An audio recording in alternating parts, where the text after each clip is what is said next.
vir u kosbare naam. Die mooiste naam van alle name. Die naam wat so kosbaar is vir ons, dat ons daaroor wil sing en dit wil besing en ons hele lewe daarvolgens inrig. So Here, baie dankie vir die waarheid wat u in u woord vir ons gee en die voorreg dat ons dit kan sing en terug kan sing vir u. Here, u is vir ons kosbaar en u is vir ons baie spesiaal en u is ons grootste skat.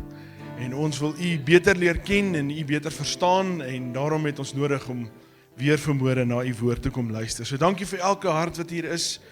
Ek vertrou dat elke hart voorberei is en dat u woord op goeie grond sal val vanmôre. So seën ons soos ons saam kuier in en om u woord in Jesus naam alleen. Amen.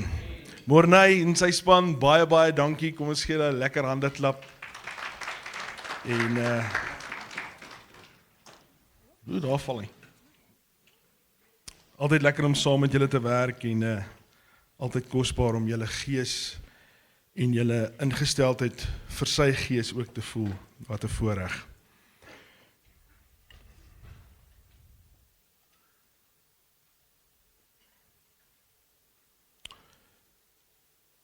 Laasweek bring Christo 'n woord getitel die grootste reddingsaksie, the greatest rescue event ever. En hy praat van 'n sokkerspan, the Wild Boars, wat in 2018 uit 'n grotstelsel gered is in Thailand, en dit was 'n aangrypende verhaal en 'n fantastiese voorbeeld wat hy gebruik het en metafoor. En uiteindelik skep hy die voorgrond van 'n ongelooflike werk wat die Here vir ons gedoen het deur die woord wat hy laasweek gebring het. So as jy dit nog nie geluister het nie, kan jy dit gerus gaan doen, want dit is amper soos 'n B-gedeelte en vanmôre is my woord amper soos 'n A-gedeelte en my woord vanmôre is soos 'n B-gedeelte. En dit is so wonderlik hoe die Here werk, want lank voordat Christo hierdie woord gebring het, was ek al besig en die Here besig met my om hierdie woord vir julle voor te berei. En die tema van vanmôre se woord is jou redding vas. So die grootste reddingaksie het plaasgevind.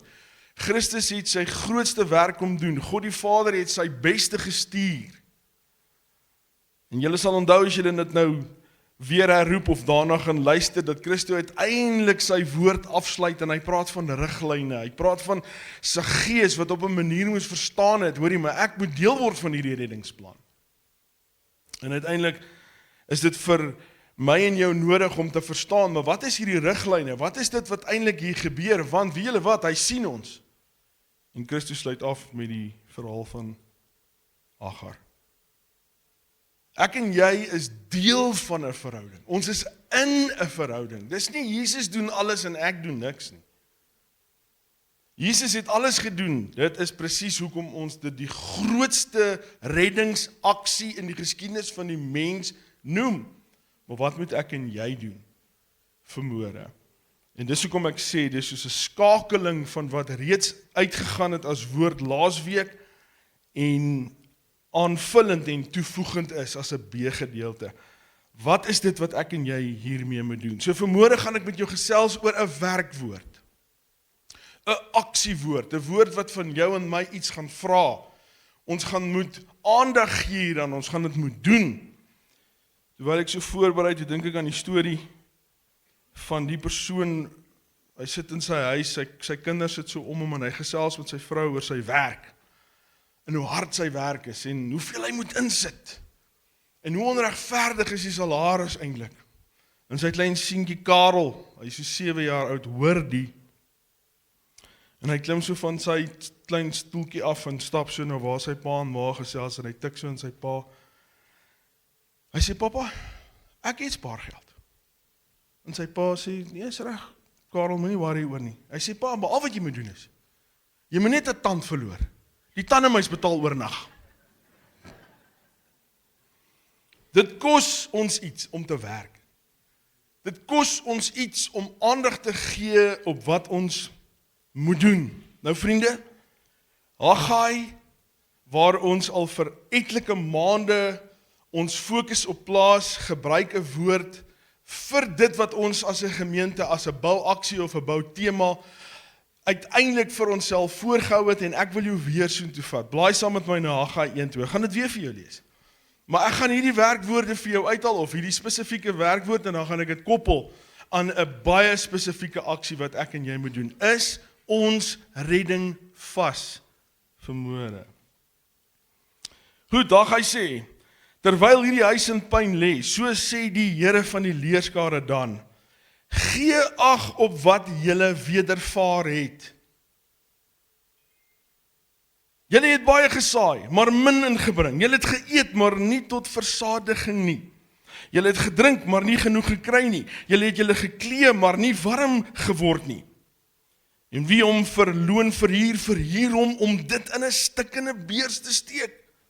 So sê die Here van die leerskare, gee ag op wat julle wedervaar het, hy herhaal dit.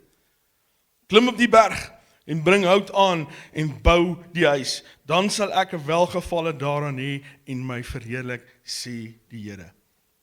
Die Hebreëus vertaal hierdie as 3 woorde. Die Afrikaans het 'n fantastiese vertaling, gee ag op. Die Engels is dit in 1 woord, consider. Maar wat dit beteken is, om diep binne in jouself in te kyk, en te sien hoe jou lewe gevorder het tot waar jy vandag is, en vir jouself uit te werk, is my lewe die moeite werd. En dis presies wat die Here hier vir Haggai sê, om vir die volk te sê. Is julle tevrede met julle hande aksie? Hierdie konteks natuurlik hier is die bou van die tempel. Uiteindelik is hier 'n baie spesifieke gedeelte wat Haggai vir ons bring as die werkwoord om klem te lê op dit wat in jou lewe aangaan. Nou wil ek ons vat na ons kernteks toe. En dis in Josua 2 vers 21. Ek gaan eintlik so begin lees van vers 21 af, maar kom ek gee net vir jou wat hier besig is om te gebeur. Josua is besig om die volk voor te berei om die beloofde land in te neem. Die grootste struikelblok voor hulle egter is die stad Jericho. Die Engels sê, the fortified city of Jericho. Dit was groot mure, en uiteindelik het Josua die plan om dit in te neem. Anders as sy voorganger, Moses stuur hy nie 12 spioene nie, hy stuur 2. En hierdie spioene bekyk hierdie land, en hulle maak soos goeie spioene maak, hulle gaan na die plek toe waar jy die beste inligting kan kry. Die beste inligting is waar die manne so bietjie van hulle weerstandigheid verloor het, en dis in kroe en in bordele. Die slegste plek wat jy denkbaar kan dink 'n stad sou wees, is waar hierdie spioene heen gaan. En ek stel my voor hoe hulle in die stadsmuur rondbeweeg, en uiteindelik hoor van 'n bordeel wat bestuur word deur 'n vrou met die naam van Rahab, en uiteindelik hulle self hier in stelling inneem, dalk by een van die tafels, en net luister. Wat word gesê? Wat is die beweging, die energie van hierdie stad? Ek stel my voor hoe die kroeg naderhand begin leer raak, en uiteindelik hulle begin kontak maak met Rahab. En uiteindelik begin hulle gesels, en uiteindelik begin hierdie spioene hulle werk doen. En uiteindelik begin hulle agterkom, hierdie stad is reg om geneem te word. Maar nou ja, net soos wat 'n goeie gefortifierde stad ook polisiemanne het hulle agtergekom dat die Israeliete spioene gestuur het. En waartoe sal die polisie gaan, of dis nie die polisie nie, maar die wetstoepassers, hulle sal gaan na die kroeg, die bordele toe. Hoekom? Want dis waar die inligting rondloop. En uiteindelik tref die nuus vir Rahab, ons weet van spioene en ons is op pad na jou toe. En sy steek hulle op die dak weg, en hierdie gesprek gebeur. Vers 21. Ekskuus, kom ek lees van vers 9 af. My kernvers is vers 21. Vers 9 sê, ek weet dat die Here die land aan julle gegee het. Dis nou die gesprek op die dak. En dat die skrik vir julle op ons geval het. En dat al die inwoners van die land vir julle bewe. Want ons het gehoor dat die Here die waters van die Skelfsee of Rooisee voor julle by julle uittog uit Egipte laat opdroog het. En wat julle die 2 konings van die Amoriete, Sihon en Og, oorkant die Jordaan aangedoen het, dat julle hulle met die banvloek getref het. Toe ons dit hoor, het ons harte gesmeld, sodat daar by niemand enige moed meer oorgebly het teenoor julle nie. Want die Here, julle God, Hy is God in die hemel daarbo en op die aarde hieronder. Sweer dan nou tog vir my by die Here dat, terwyl ek aan julle 'n guns bewys het, julle ook aan my familie 'n guns sal bewys, en gee my 'n betroubare teken, sodat julle die lewens van my vader en my moeder en my broers en my susters en almal wat aan hulle behoort, sal spaar en ons siele sal red van die dood.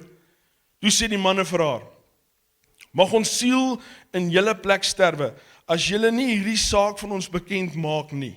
As julle nie ons spioenwerk ontbloot nie, dan sal ons, as die Here ons die land gee, aan julle guns en trou bewys. Daarop het sy hulle met 'n lyn deur die venster laat sak, want haar huis was in die stadsmuur ingebou, sodat sy aan die muur gewoon het. En sy het vir hulle gesê, loop die gebergte in, dat die vervolgers julle nie agterna sit en aantref nie. En steek julle daar 3 dae lang weg, totdat die vervolgers teruggekom het, daarna kan julle dan verder gaan. Toe sê die manne vir haar, ons sal ontslaaf wees van hierdie eed aan jou, wat jy ons laat besweer het. Kyk, as ons die land inkom, moet jy hierdie gedraaide rooi lyn, waarmee jy ons laat afsak het, aan die venster vaspunt. En jy met jou vader en jou moeder en jou broers en jou hele familie by jou in die huis versamel. Elkeen wat dan uit die deure van jou huis buitentoe gaan, die se bloed sal op sy eie hoof wees en ons onskuldig. Maar elkeen wat by julle in die huis sal wees, die se bloed sal op ons hoof wees, in geval aan teen hom kom. Maar as jy hierdie saak van ons bekend maak, sal ons ontslaaf wees van hierdie eed. Nou, kyk, hoor wat sê sy. Daarop sê sy, soos julle sê, is dit goed. Ek beloof. Ek sal nie julle saak bekend maak nie. En sy het hulle laat gaan, en hulle het weggegaan. Luister mooi. En sy het die rooi lyn aan die venster vasgebind. Die teken van redding, die teken van die belofte, het sy seker gemaak, sy bind vas. Sy het dit gedoen. Nie die spioene nie, sy het dit gedoen. Nou vriende, stel jou nou voor, hoe hierdie operasie homself uitspeel. Ek het net gou iemand nodig om my te help. Buddy, kom gou hier.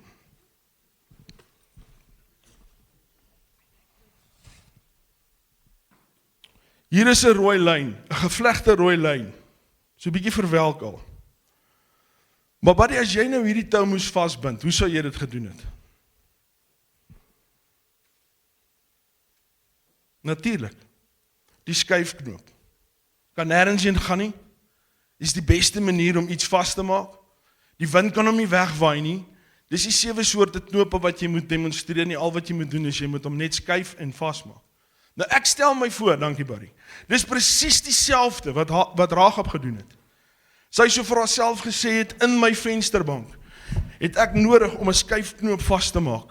En ek moet seker maak dat hierdie knoop vas is. Geen wind, geen kind, geen mens moet hierdie teken kan verwyder nie. Nou die rumoer van Jerigo word al hoe meer. Veral die eerste dag, toe hulle die trompette hoor en die gegil hoor van duisende manskappe. En die eerste keer op die eerste dag, die 1000 manne vir die eerste keer rondom Jerigo loop. Daar's vrees en bewing in Jerigo. Al waaroor Rahab bekommerd is my rooi lyn duidelik sigbaar. Ek stel myself voor hoe die spioene loop, min of meer weet hulle waar op die stadsmuur het ons uitgekom, en ek stel my voor hoe hulle vir hulle bevelvoerders gesê het, hoorie, ons het ons intelligensie vernoot, 'n belofte gegee, sy het vir ons waardevolle inligting gegee, ons gaan haar moet red. Waar is sy? Sy sal vir ons 'n teken gee, dat waar sy woon is daar 'n rooi gedraaide lint, 'n lyn vasgemaak. Goed manne, reg, sê vir my as julle dit sien. Ek stel my voor hoe hulle loop, terwyl die trompet en die drom slaan, en uiteindelik sien hulle dit. En 'n bevelvoerder en 'n spioen oogkontak maak en sê, goed, merk hierdie gedeelte op die stadsmuur, dis die mense wat nie gaan sterf, wanneer hierdie geval nie. Dit gebeur die 2de dag, die 3de dag, die 4de dag, die 5de dag, die rooi lyn hang. Hy is duidelik sigbaar. Dankie, Barry. Uiteindelik die 7de dag loop hulle 7 keer om en nou ken julle die verhaal. Die aardbewing kom, Jerigo val en Rahab en haar gesin word gered. Jy en ek is verantwoordelik om seker te maak ons redding is vas. Nou wie julle dit laat my dink, toe ek in standaard 7 op 'n veldskool was in Zastron. Onthou julle, wie was ooit op veldskole gewees? Die jonger garde dit was nie veldskool genoem nie, maar daar was onderwysers daar, dit was hulle beroep, hulle het net veldskole ontvang.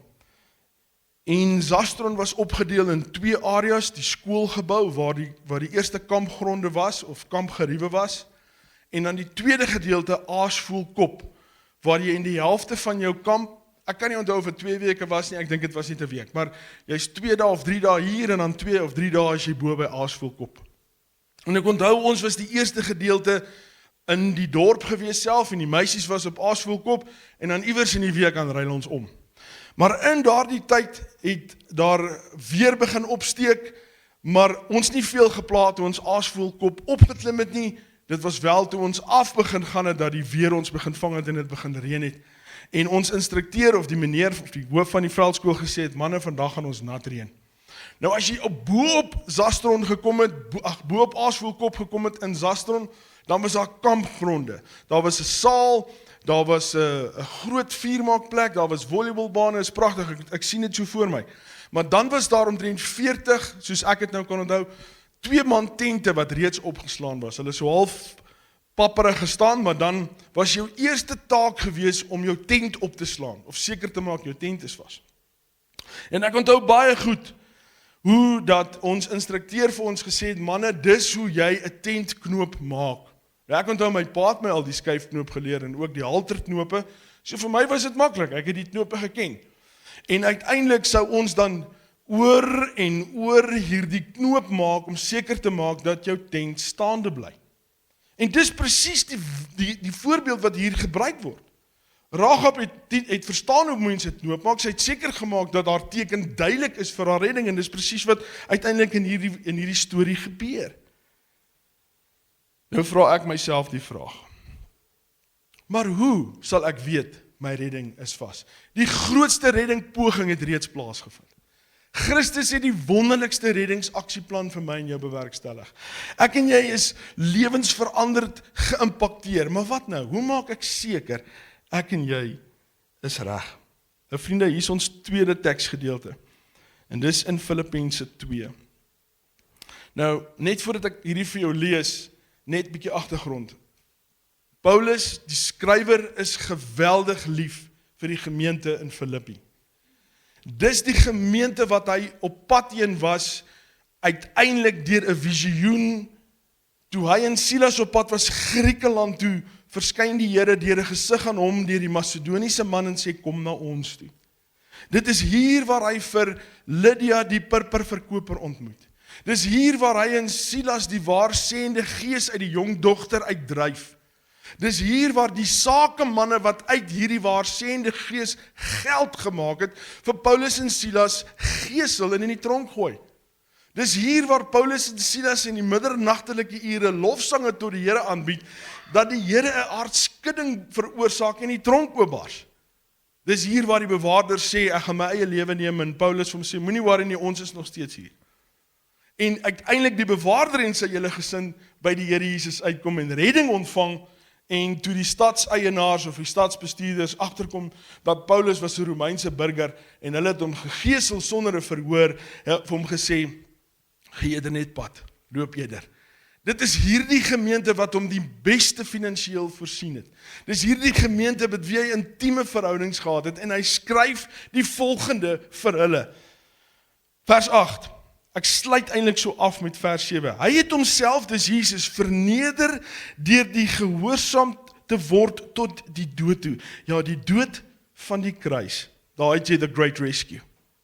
Daarom het God hom ook uitermate verhoog en hom 'n naam gegee wat bo elke naam is, sodat in die naam van Jesus sou buig elke knie van die wat in die hemel en van die wat op die aarde en van die wat onder die aarde is. En elke tong sal bely dat Jesus Christus die Here is tot die heerlikheid van God die Vader. Daarom, my geliefdes, soos julle altyd gehoorsaam gewees het, nie in my teenwoordigheid alleen nie, maar baie meer nou in my afwesigheid, werk julle eie heil uit met vrese en bewing. Die woordjie heil vertaal in Engels as salvation, en as jy salvation terugvertaal, dan sê dit eenvoudig, werk jou eie redding uit met vrees en bewing. Want dit is God wat in julle werk om te wil, sowel as om te werk na sy welbehae. Daar's nou 'n verhouding, jy is nie meer alleen nie. Doen alles sonder murmurering en teespraak, sodat julle onberuslik en opreg kan wees, kinders van God sonder gebrek, te midde van 'n krom en verdraaide geslag, onder wie julle skyn soos lig in hierdie wêreld, 'n krom en verdraaide geslag, deurdat julle die woord van die lewe vashou. Nou vriende, God se woord praat van 'n paar goed wat ek en jy moet doen. En ek het 'n paar vir jou gaan uithaal. Is ons redding vas? Die 7 toetse wat ek nou vir jou gaan gee. Toets nommer 1. Is of was jou bekering opreg? Was jou berou opreg? Of was dit 'n reël of 'n resitasietjie wat jy opgesê het? Of was jou hart diep aangeraak deur die toestand van jou hart? Of was dit maar net iets wat liturgies of in een of ander formaat vir ons gegee wat almal sê dit maar net, ons doen 'n belydenis en daar gaan ons almal maar net voort met ons ou lewens. Die woord van die Here vra van 'n opregte, egte berou. Dis punt nommer 1. 2. 'n diep begeerte na sy woord. As die woord afwesig is, dan is die persoon wat veronderstel is om deur die woord gehelp te word afwesig. En daar vind geen transformasie plaas nie, en dis nommer 3. Jy verander nie. Jou lewe van gister lyk nog net soos wat hy gelyk het die dag voor dit. En as jy nou doen wat Haggai vir ons sê om te doen, en ag slaan op ons lewe, gaan jy agterkom, my lewe het nie verander nie. Het jou lewe verander? Is daar transformasie? 4. Het jy en ek 'n absolute weersin in die krom en verdraaiing van hierdie woord, wat Paulus van praat? Haat ons sonde. Haat ons die sondes waarvan ons vergewe was. Dis 'n baie diep ding in ons hart, wanneer ons agterkom hoe dat mense verwoes word, en ag wat, ons is maar blasé oor sonde. Nee vriende, as jou bekering vas is, het jy 'n weersin en 'n haat vir alles wat boos is. 5. Het jy 'n liefde vir Christus se werk in hierdie wêreld? Het jy 'n visie vir sy koninkryk? Sien jy wat hy doen, hoe hy dit deur my en jou doen? Het jy 'n begrip van sy koninkryk, waar sy koninkryk werk en hoe ewig dit werklik is?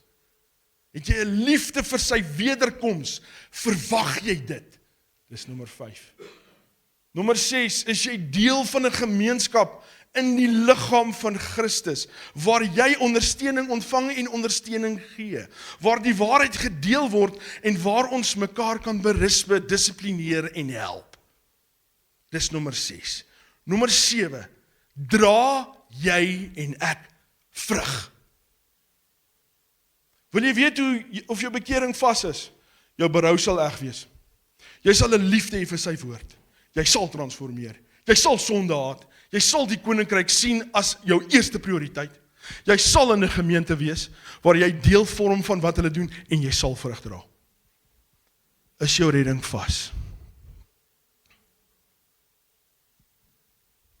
Paul Washer sê die volgende: working out your salvation, dis die gedeelte wat ons nou gelees het, does not mean working for your salvation, but rather displaying the tangible fruit of a supernatural change already performed by God.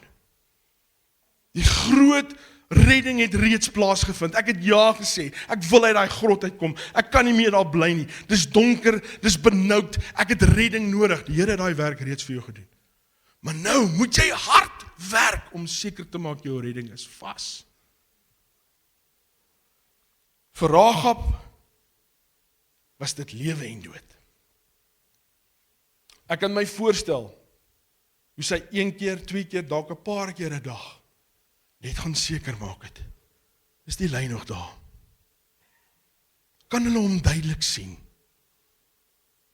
Sal hulle nie wonder waar is my huis nie? Weer gaan kyk. Slaan ag hierop, sê Haggai. Kyk na jou lewe. Vir Haggai was dit, kyk hoe lyk julle eie huise, en die Here sê, kyk hoe lyk my huis. Vriende, dis nie moeilik om te doen nie. Jy kan maklik bepaal, dis waar my lewe is. Maak seker, jou redding is vas. Nou is daar 'n verbond. Nou is daar 'n verbintenis tussen jou en die Here.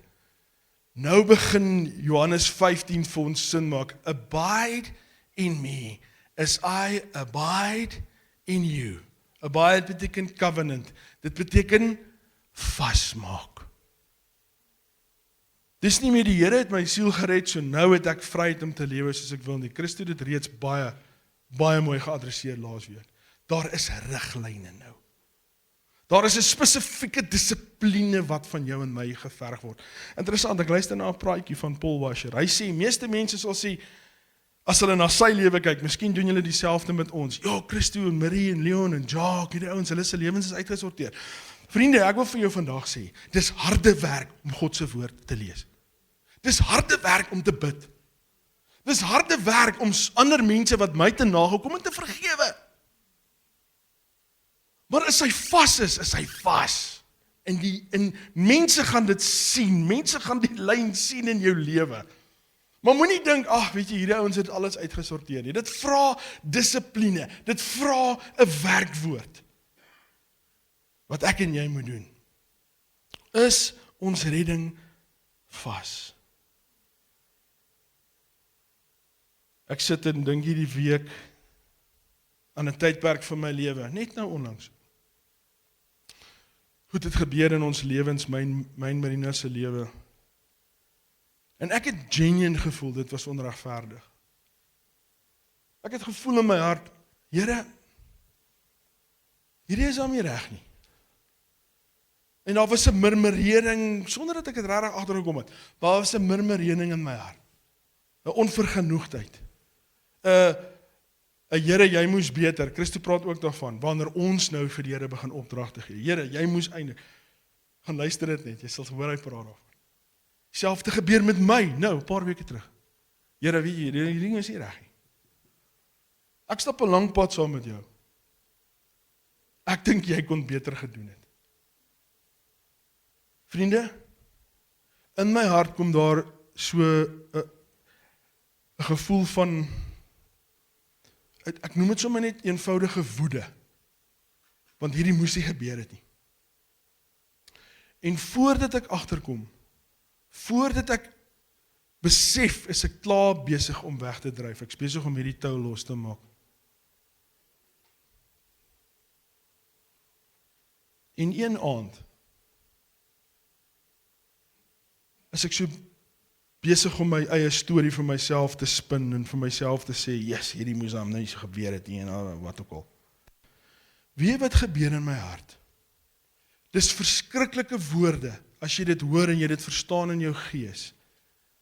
Net om dit met julle te deel is geweldig moeilik vir my. In my hart val die Here se woord, Leon, jy bedroef my.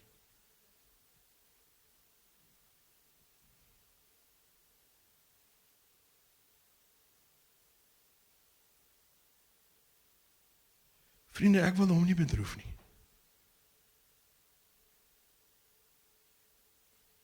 Ek begin 'n proses, ek sê, Here, ek voel geweldig, ek voel die vrees van die Here, ek voel, hier's groot moeilikheid.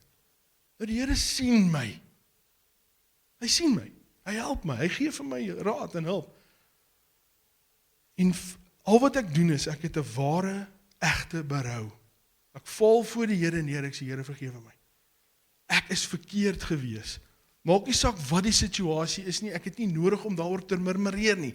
Tweedens, ek het nie nodig om u daarvoor hierby te betrek en te sê, hoekom het jy die ge'a of gebee of gesê nie? Onmiddellik vriende, kom sy vrede terug na my toe. Onmiddellik weet ek, die woord is my anker. Daar gaan transformasie kom, maar daai die laaste paar weke. Ek voel anders oor daai saak. Ek het verander. My situasie het nie verander nie. Daai persone is nog steeds daar. Maar ek het verander. Daar was transformasie in my hart. En weet julle wat? Ek haat om daaraan te dink dat ek my beste vriend, die kosbare gees van God sou bedroef. Ek wil nooit weer daar kom nie. Weereens is daar energie vir sy werk. Ek het passie om met julle te kom deel, en dis nommer 6 en 7, uiteindelik sal daar vrug kom in my lewe. Daar is nie nou vrug daar nie. Daai vrug sal nog kom. Vriende, dis harde werk, maar dis goeie werk. It's work that rewards you. Jy en ek moet seker maak, ons redding is vas. Kom ek sluit af. Die meneer van Zastron, ek onthou, hy het altyd so cowboy hoed aangehad. Tree ons jong manne aan, en hy sê, manne, ons is nou al 2 dae op die berg, en julle het gesien, dit het nie opgehou reën nie. Ek wil vir julle sê, vanaand gaan hy die ergste wees, wat hy nog ooit was. Gaan na julle tente toe, en maak vas, julle tent te hou. Nou, ek en Jaco Leroux was saam ingedeel in een tent, en ek sê vir hom, Jakes, kom ons gaan check ons tentpenne.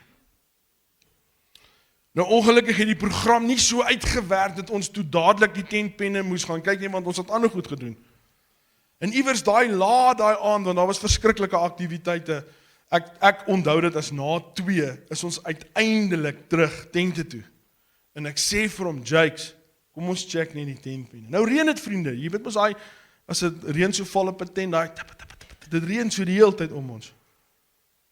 Ek en Jaco besluit, ons gaan nie nou inkruip nie, ons gaan nie nou rustig raak nie. Ek en hy vat elke tent, ons maak dubbelknope vas, dubbelknope.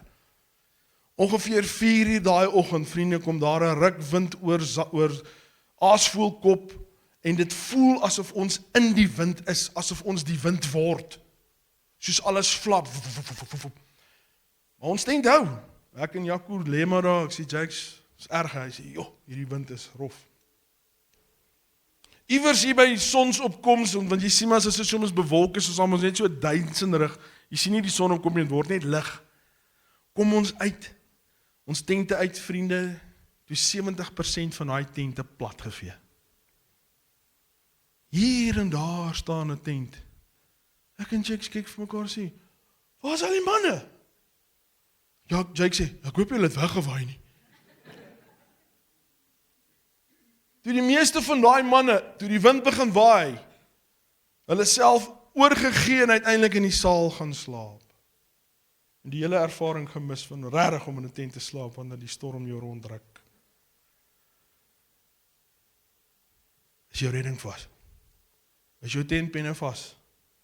Is jou gedraaide rooi lyn vas vir die wêreld om te sien? Slaan ag op wat jy wedervaar het. Toets jouself vanmôre. Sal julle? Kom ons sluit ons oë. Here, baie dankie vir die woord. Dankie dat U ons help. Dankie dat U getrou is. Dankie dat U Gees ons herinner. En dankie Here dat U ons altyd uitnooi om terug te kom na U toe. Want U hou nie daarvan as ons met trots en met 'n houding na U toe kom nie, maar die wat arm van gees is en wat nederig kom, help U. Daarom is ware berou tot vandag nog vir elkeen van ons so belangrik, Here. Ons het nodig om introspeksie te doen, Here, help ons en wys ons die areas waar ons nog skop teen die prikkels. En as gevolg daarvan het U woord vir ons soos flou tee geword. En is daar nie ware transformasie in ons lewe nie. En het ons eintlik in hierdie toestand waarin ons is, eintlik maar begin lewe. En U saak en U koninkryk vir ons begin verwelk. in ons gemeente en waar ons onsself moet rapporteer, maar net nog 'n groep mense geword. En uiteindelik ons vrugte vrot. Dankie Here vir die groot reddingswerk wat U gedoen het. Dankie dat U ons uit daai grotte van duisternis kom haal het. U het die duikwerk gedoen. U het die werk gedoen. U het ons uit daai grotte uitgesleep, Here. Nou moet ons agslaan op U woord. Ons moet verbind met U, Here, en seker maak ons redding is vas. Help ons, Here. Lei ons, werk in ons, en uit my hart uit sê ek vir U dankie. Dankie dat U ons sien. U sien ons. U sien ons. En ek eer U daarvoor in Jesus naam alleen.